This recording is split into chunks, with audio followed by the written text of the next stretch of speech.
Hello மக்களே, ஜானகி ரகுராம் செம ட்விஸ்ட்டாக போயிட்டுருக்கு. யாரும் எதிர்பார்க்காத மாதிரி சாருவோட நிலைமைக்கு யார் காரணங்கிற ப்ரொமோ ஒன்று வந்திருக்கு. செமையாகவே இருந்து சொல்லலாம். எல்லாரும் புவனேஸ்வரின்னு சந்தேகப்பட்டிருக்க சூழ்நிலையில் சாருவோட நிலைமைக்கு யார் காரணம்? நம்ம முத்துச்செல்வனும் செம அதிரடியாக இன்வெஸ்டிகேட் பண்ணி மகாலிங்கத்தை அந்த இடத்துலேருந்து அரெஸ்ட் பண்ணி கூட்டிகிட்டு போகிறாங்க. கடைசியில் ஒரு வழியாக ரகுராம் சீனு நிரபராதி, அவங்க மேலே எந்த தப்புமே இல்லைன்னு சொல்லிட்டு நிரூபிக்கப்படுது. அந்த சீன்லாம் செமையாகவே இருந்துச்சு. எல்லாரும் புவனேஸ்வரிக்கு மேல சந்தேகப்படும் போது இப்படி ஒரு ட்விஸ்டா யாருமே எதிர்பார்க்கலன்னே சொல்லலாம். லிங்கு எதற்காக இப்படி பண்ணாங்க? வீடியோக்குள்ள போறதுக்கு முன்னாடி யாரெல்லாம் நம்ம சேனலுக்கு சப்ஸ்கிரைப் பண்ணி அவங்க சப்ஸ்கிரைப் பண்ணிடுங்க. அப்படியே பக்கத்துல இருக்க பெல் ஐக்கானையும் கிளிக் பண்ணிடுங்க. அப்பதான் நான் போடுற வீடியோலாம் உங்களுக்கு நோட்டிபிகேஷனா வரும். நம்ம ஜானகி வீட்டில் ரகுராம் எல்லாம் நினச்சி வருத்தத்தில் இருந்துட்டு இருக்கும் போது ஏதோ ஒரு அழுக சத்தம் கேட்குது. எங்கே இருந்து சத்தம் கேட்குதுன்னு பார்த்தா சாரோட ரூம்லேருந்து வருது. யாரா இருக்கும் அப்படின்னு சொல்லிட்டு ஜானகி அந்த இடத்துல போகிறாங்க. அங்கே யாரோ குனிஞ்சி முடியெல்லாம் அப்படியே ஃபேஸில் இருக்க மாதிரி இருக்குது. யாரா இருக்கும்னு பக்கத்தில் போனால் அது சாருவா இருக்குது.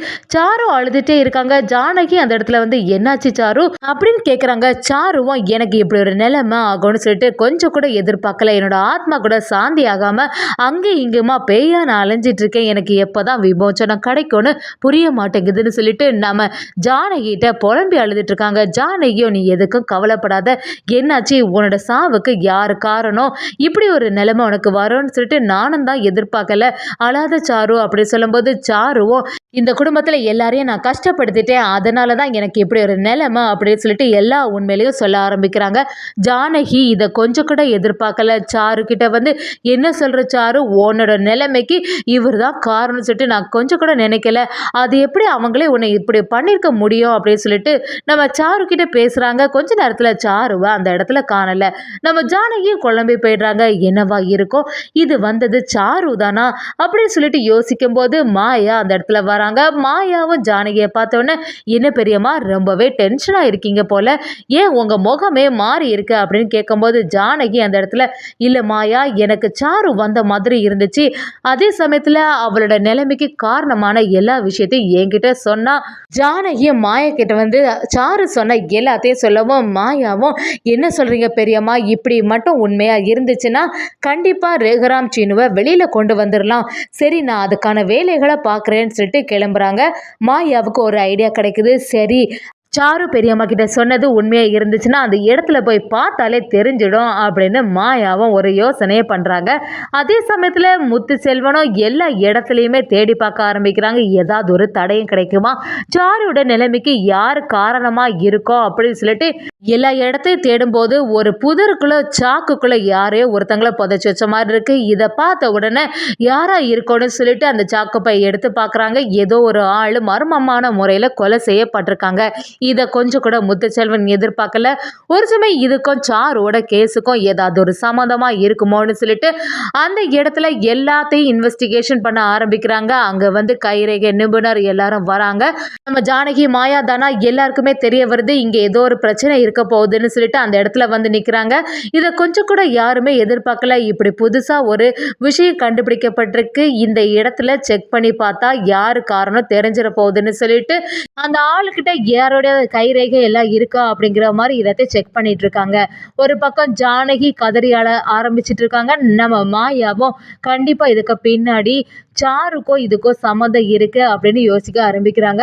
முத்துச்செல்வனும் லிங்கத்தை விடுற மாதிரி இல்லை, அப்படி பிடிச்சிட்டு இருக்காங்க. லிங்கத்துக்கிட்ட வந்து என்ன யாருன்னு தெரியுதான்னு விசாரிக்கிறாங்க. அதை பார்த்தோன்னே லிங்கம் கொஞ்சம் பதட்டம் ஆயிடுறாங்க.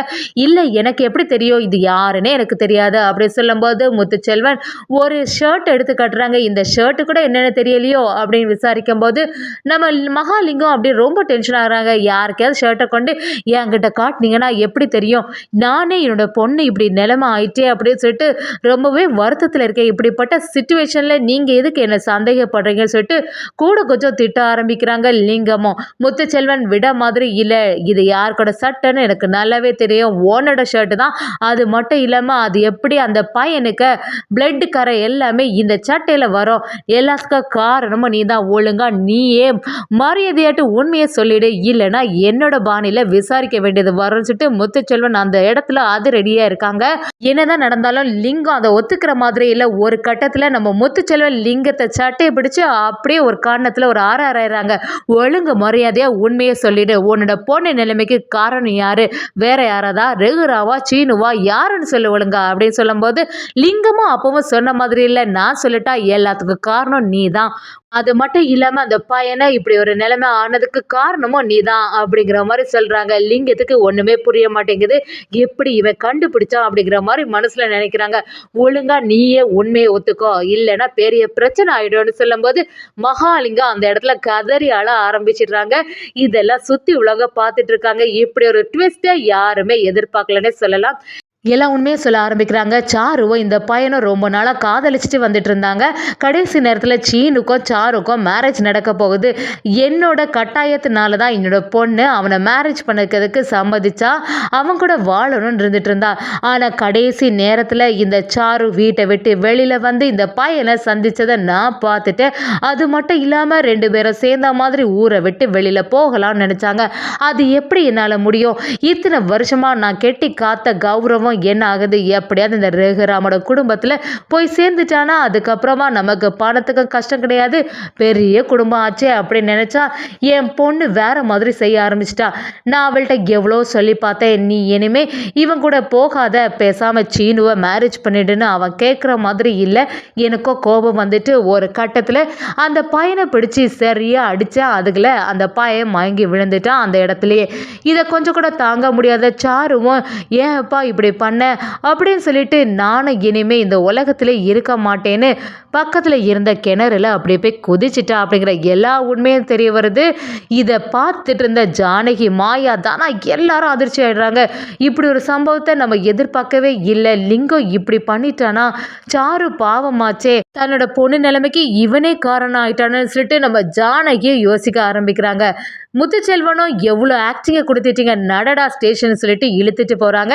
இந்த விஷயம் புவனேஸ்வரிக்கு தெரிய வருது. என்ன இவ்வளோ பெரிய மாற்றத்தை நான் எதிர்பார்க்கல, அந்த லிங்கம் நமக்கிட்டேயும் வந்து ஆக்டிங்கை கொடுத்துட்டான் பார்த்தியா, கடைசியில் இந்த வேலை பண்ணியிருக்கானா அப்படிங்கிற மாதிரி புவனேஸ்வரி யோசிக்காங்க. நம்ம ரேகராம் எப்படியாவது வெளியில் வர மாட்டான்னு பார்த்தா இப்படி கடைசி நேரத்தில் லிங்கம் மாட்டிட்டானே அப்படின்னு புவனேஸ்வரி நினைக்கிறாங்க. அதே சமயத்தில் கோர்ட்டில் எல்லா நிலவரமும் வருது. அந்த இடத்துல லிங்கம் ஒரு கூண்டில் நின்றுட்டு இருக்காங்க. அந்த இடத்துல நம்ம முத்துச்செல்வனும் எல்லா விஷயத்தையும் ஃபைல் ரிப்போர்ட் எல்லாத்தையும் சப்மிட் பண்றாங்க. லிங்கத்திட்டையும் விசாரணையை ஆரம்பிக்கிறாங்க.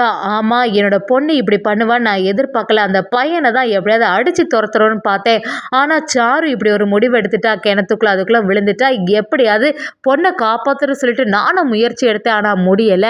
சரி, ரகுராமுக்கு மேல எல்லா பழிய போட்டலாம்னு சொல்லிட்டு அதுக்கான முடிவை எடுத்தேன் அப்படிங்கிற எல்லா உண்மையும் லிங்கம் கோர்ட்டில் சொல்லிட்டாங்க. அதே சமயத்தில் உண்மையை நிரூபித்த உடனே நம்ம ரகுராம் சீனுவை அந்த இடத்துலேருந்து நிரபராதின்னு சொல்லிட்டு வெளியில் விடுறாங்க. இதை தெரிஞ்சுக்கிட்ட புவனேஸ்வரி அப்படியே அதிர்ச்சி ஆயிடுறாங்க. நம்ம ஜானகிக்கும் குடும்பத்துக்கும் இப்போ தான் நிம்மதி வந்துச்சுன்னே சொல்லலாம்.